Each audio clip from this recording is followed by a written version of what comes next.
Hello knitters, Barbara Benson here. I'm an independent knitwear designer who also likes to make these videos here on my YouTube channel, Watch Barbara Knit. And today, for a special Monday I have for you, I'm pleased as punched to be participating in the blog tour for my friend Mary Beth Temple's new book, Beth Knits. It is super exciting. It is a great book, chock full of fun patterns, 30 patterns that you can knit, and as she says, to pamper yourself. I'm not going to go into it because we have a whole long interview that's coming up, but I wanted to let you know that you can win this very copy of Beth Knits for your very own. And I have set up another Rafflecopter giveaway, and I'm going to splice in a little bit of information on how to use Rafflecopter. And all you got to do is go into the discussion below underneath the video and find the link to the Rafflecopter giveaway. And we will be giving away a copy of this book. Okay. This is the preview, and it is what the Rafflecopter interface will look like. And what you do is once you click on the link, you will come in here and you click down and you would click enter here. So this is the subscribe option, and this is the subscribe to my newsletter option. And this is what I'm asking you is to go to the Beth Knits Ravelry page, share queue, or favorite whatever pattern you like, and then come back and tell me in the comments which pattern it is that you think are really excited to make. Now, the comment itself, you just click here to say enter, but the comment itself in the YouTube comments will not enter you. You have to do this Rafflecopter interface, okay?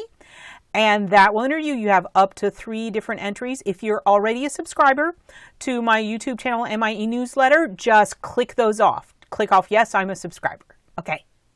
The giveaway should be active now, and it will run. You have until, let me make sure I have it right, the 20th, okay? February 20th at 12 a.m.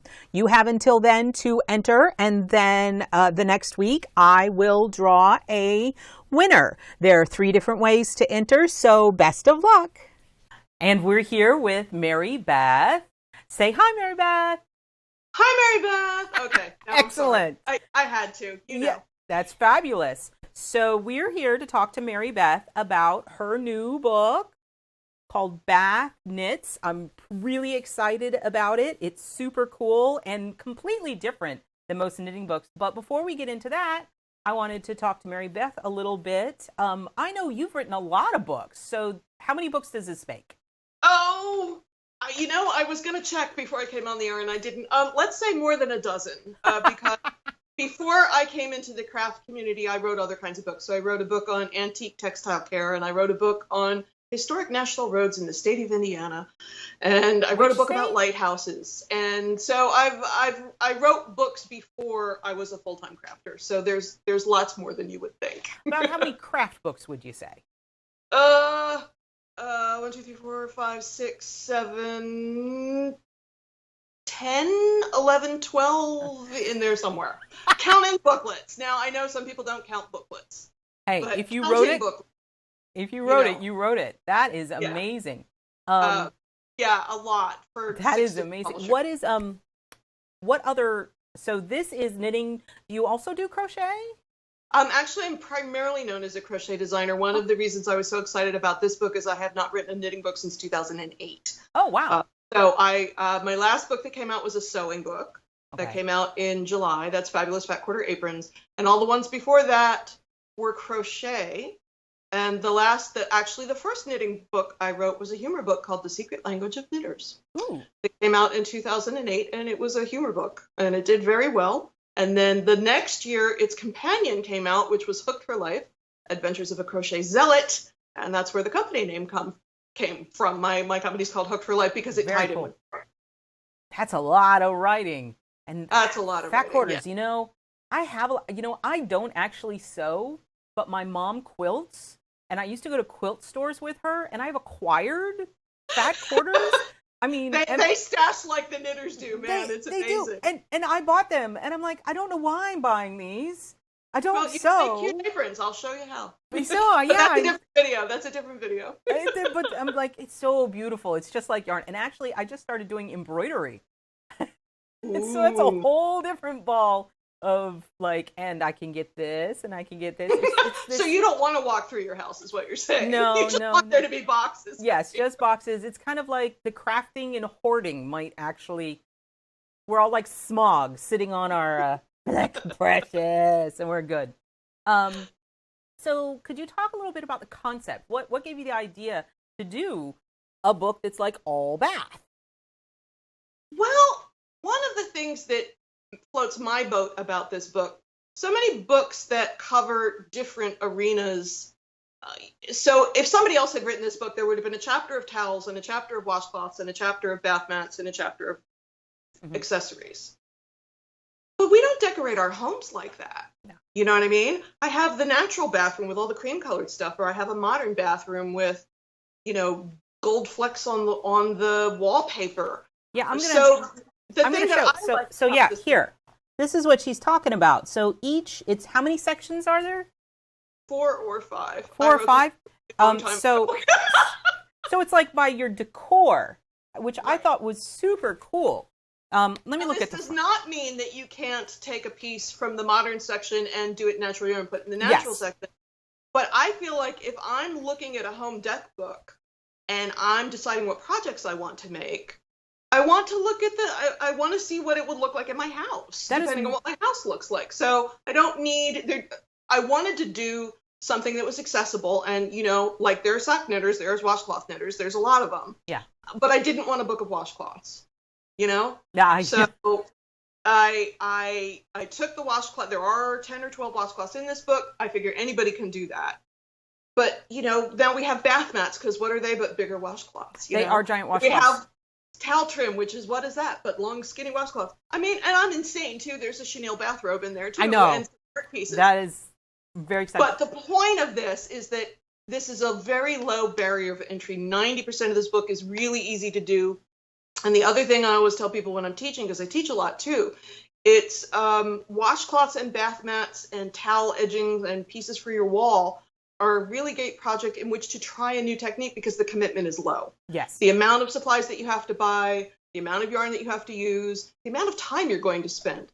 So you're not sure if you like cables or not, make a cabled washcloth, You're not sure if you're going to make making lace, do the bath mat. So this will expand your knowledge, but without a lifetime commitment, because how many of us have gone, I'm going to learn cables, and spent $200 of yarn on the natural, Gansey yarn with the lanolin in it, and then you get 2 inches up and you go, darn, I really hate cables. I don't like this. This is not fun.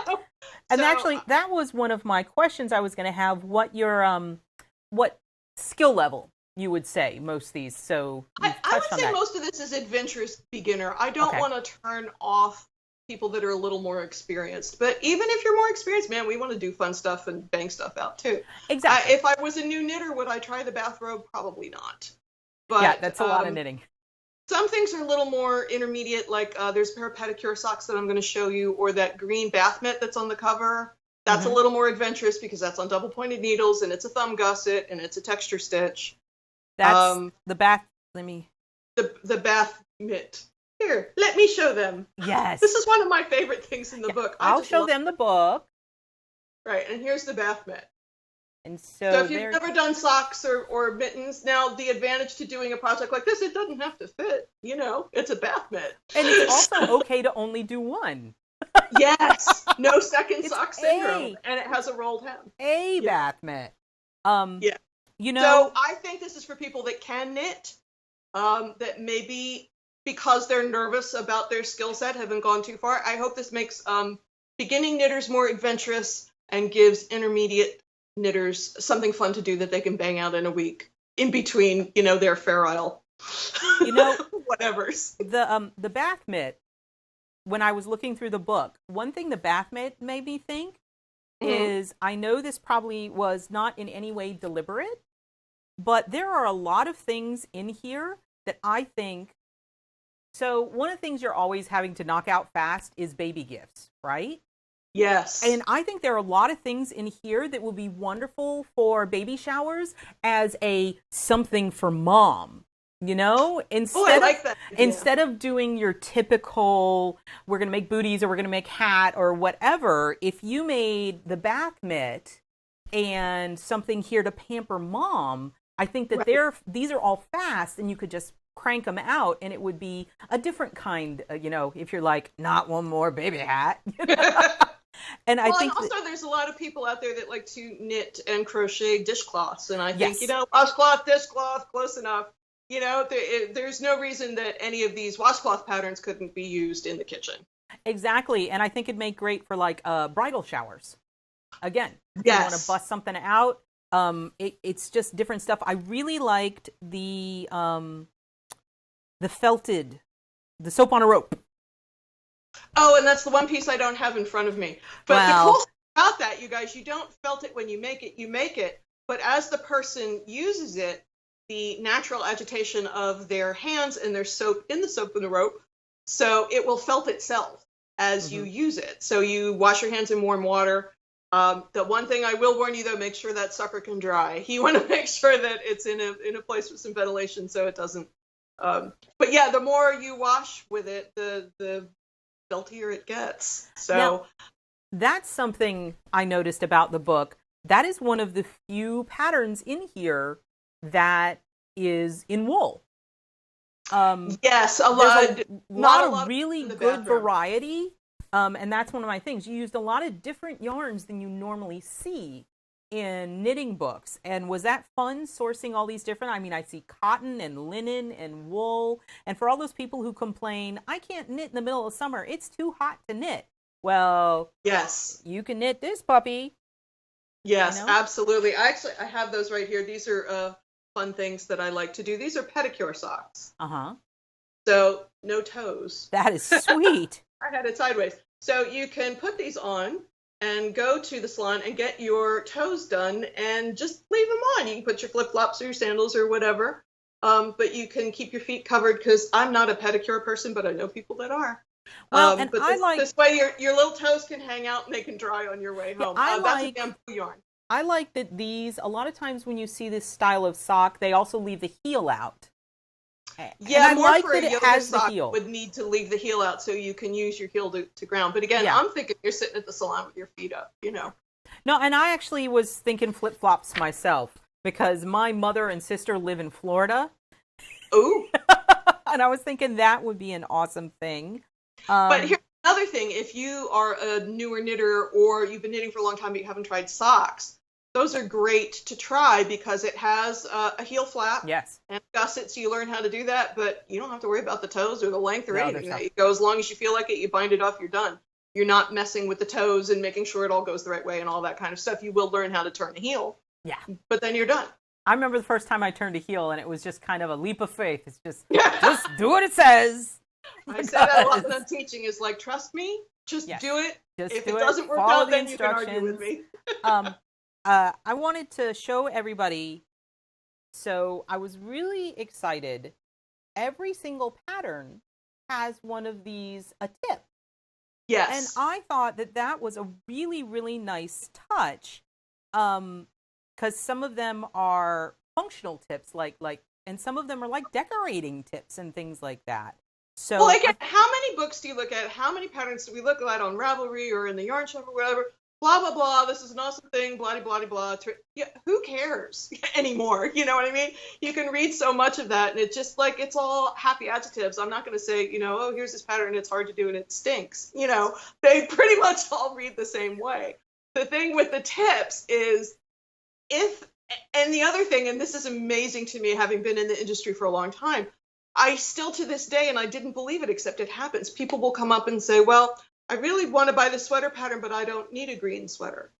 And you go, well, make it red, make it blue, change it up, do that.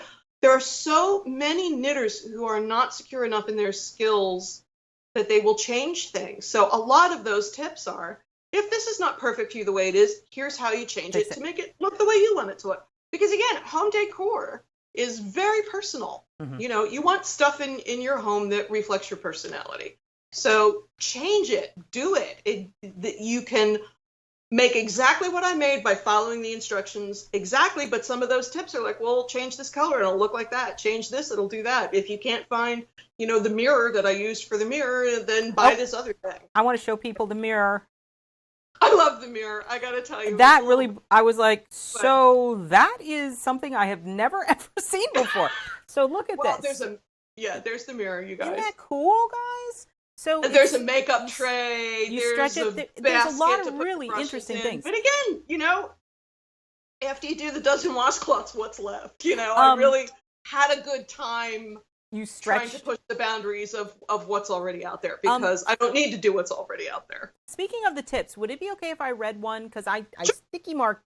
Sticky mark on go one ahead. Because I really like this. It says, so very many bathrooms in the world are white or beige or gray.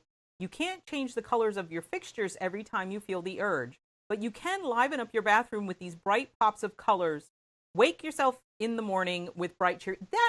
I was like, that is fabulous. The idea that, I mean, for people who are renting or might not be able to, the idea that you can use these things to really customize and change things. I really, that resonated with me. We're like, and of course this is the crazy making time. So it is a whole set. It's like so head to toe. For doing that, but God, it was fun. And that's my daughter, by the way. Oh, how fun! That. So that's a headbandy kind of thing. Well, yeah, to keep your hair off your face while you're putting a robe. My daughter's a makeup artist. And shoes. Yeah, you got the whole 9 yards. Because and I want to show really nice schematics. You've got all the information you need. When I show the people books, I want to show them, you know, how the book looks. And and so it's a headband and a little booty, so it's the whole 9 yards. I will also say this about that bathrobe: it is Bella Chenille from Universal Yarns held double. Oh my! The gauge, I believe, is either 2 or 2.5 stitches to the inch. That's got to go fast. But exactly, that's the thing. I'm like, oh my God, I gotta get this bathrobe done, and then 2 nights later, it's like, oh, that was easy. Another one that I really like. It went together very quickly. Another sticky note for me is this. I thought that was absolutely brilliant. Thank you. A lot of towels, I mean, and these are dollar store towels, to be honest, but a lot of times you go to the dollar store. I'm going to hold this up so people can see it. Now you can see the back stitching, but see this sort of ribbon area? Yeah. A lot of towels are woven like that. So you don't have to worry about trying to get the knitting on straight. Or you know, you have a guideline, you have a template essentially. So this is Chimera yarn, which I use in the book a lot. It's one of my favorites. It's a very tightly plied, color changing cotton. This is the same yarn I used on the mirror. Yeah, it says cotton, DK weight. Oh, it's DK. I thought it was lighter than that. See, I wrote this book a long time ago. That's why I'm reading. That's why I have the book with the sticky notes. But again, if you're concerned about, I can't sew straight or I can't don't worry about it. You can line it right up with the edge that's in the pre-woven towel. Your math doesn't have to be excellent, you know. When it's long enough, you know. So again, I want people to sort of be fearless and to take these patterns as a base and really customize their homes so that they're happy. It is a lot of fun. Let me see if I got we covered, one of the things that I wrote down is there seems to be a lot of flexibility in a lot of these patterns, which you've covered, which is being able to customize this to what you want. Here's another towel treatment. Now that one, instead of working into that sort of ribbon section, that's just a separate one, and it's sewn on the bottom. Sewn on the edge, and it looks great. Thank you, but that's just dishcloth cotton. Because the other thing with bathrooms, and the reason there's not a lot of other wool in this project, is you got to be able to throw it in the washer and the dryer. Yes. Because if you can't, what's the point? You know, if it's in your bathroom, it's going to get humid. It's going to get foundation spilled on it. It's going to have the dog or the kid or, you know, you, depending on what kind, you know, you're going to track dirt on it. Mm-hmm. So whatever. Well, I mean, there's purpose. Yeah. And I want to show these. There's even a tip in there about, you know, how to put rubber dots on the bottom of the pink bath mat because it's lacy. You can't just put a sheet under it. So there's a tip about here's how you put the dot. I really so you like don't these fall washcloths that you have the different shapes.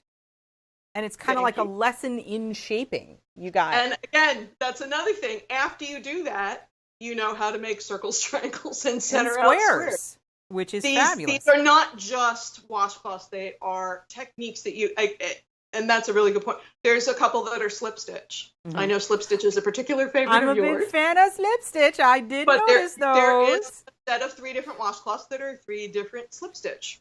But again, try a new technique. Low commitment of time, low commitment of your money. You might find the technique you love, or you might go, not for me. Try the next one. Okay. So this is, I want to show everybody the book again. It's super cool. And I think it's a really unique and different book. And as I said, I can totally see this being a really good way for like, oh my gosh, I need a present last minute for someone. I mean, obviously for yourself, but I can also see it being a relief from trying to, like, every year I knit things for my son's teachers at the holiday. And, I'm thinking, hey, maybe they don't want another cowl. I literally, last week on Facebook, I showed a picture of the book. The official publication date is February 1st, but I, of course, got my copies last week because I wrote it. Yeah. So I put a picture of it on Facebook, and an editor friend of mine said to me, I still have the washcloth that you knit for me, and I think it was 2008 or something like that. And it wasn't my pattern, but I am a freelance writer, so one year I did washcloths for all my editors and put soap in with them. Again, you think, yes, how many more candles can you, or boxes of candy or whatever, can you really have? And the thing with the washcloth, even if you don't like it, you do the dishes with it, throw it out when it's done. You're going to get some use out of it. Now, you mentioned that. Okay, so the book, the publication date again, you said? February 1st, 2017. Okay. Honestly, I think it's on Amazon already. I would say it's probably available for pre-order already, and I will link to that in the comments. Terrific. And it'll probably... I'm just about to put the patterns up on Ravelry. I haven't done that yet, but that's on my agenda after that is a production. I totally understand that. Well, yes, and there's 30 projects in that book. That's another thing. 30 is amazing. My book only has 20. Yeah, your book was a little more complex. Yes, and some of them are bigger. Not as big as the bathrobe, though. Bathrobe is gigantic. Nothing is as big as the bathrobe. But I tell you, everybody that has seen the bathrobe is going, oh my God, I want it. Yeah, it looks very, very snuggly. I can't let my son see it because he's going to be all like, I want that. So we've got bath mitts and washcloths and towels and art pieces and petty socks and bath mats, and it's not just washcloth, it's all kinds of crazy stuff. But if you are a washcloth knitter, I got you. Yes. So, and one last completely and totally unfair question, which is your favorite project? Oh, I'm gonna have to say the bath mitt. I really loved the bath mitt. It is awesome. It was fun. It was a texture stitch. I got a big kick out of doing it. And then, all right, I'm gonna show you one other. This is a tray that I got is amazing at AC Moore or Hobby Lobby or one of those. I don't want to promote anyone, but I went to the craft chain. I got this in the wood section for $1.98. I spray painted it white. So the knitting is under there. And then I went to the local hardware store and asked them to cut the glass down for me, which they did at no charge because I had a piece of window pane left over from something. So you can put your makeup and whatever on it and not worry that you're going to spill and ruin the knitting. But once again, bright pop of color in what can otherwise be a really boring room. And if you didn't want the glass, I'm sure you can get some like plexiglass or plastic or something to set in there. Right, but I had the window pane laying around from a home improvement, and I went over to the hardware store and I said, "Can I pay you to cut this?" And they're like, "Take us 5 minutes. Have a nice day." And they did it. Awesome. So, see, and that's that. It's got some really creative stuff, and I really enjoyed the book. And thank you so much for coming in and talking to us. And thanks for having me. Getting this Skypey thing. Skypey thing. Did you want to mention a website or anything? Or well, my website is hookedforlifepublishing.com, or on Ravelry it's MB Temple. There is a, mostly I'm a Twitter girl. So Okay. it's Hooked for Life on Twitter. HOOKED, the number 4, LIFE. Hooked for life. You ruined me now, Barbara. Maybe shouldn't do that. No, it's fine. It's fine. I'm just kidding. Okay. So I generally do not have the brain space to write nice long posts like some of my colleagues, but I bang stuff out on Twitter all day. And I think Instagram is the same Hooked for Life, or it might be Hooked for Life. You don't even have to I'll talk figure it on out. Instagram. Go to the website, hookedforlifepublishing.com. Oh, and please check out my YouTube channel. Oh, yeah. I'll link to that.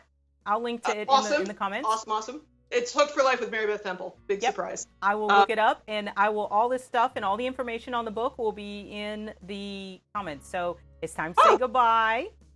Bye. Thank you so much for having me. I'll see you soon. Okay. All right. Bye-bye.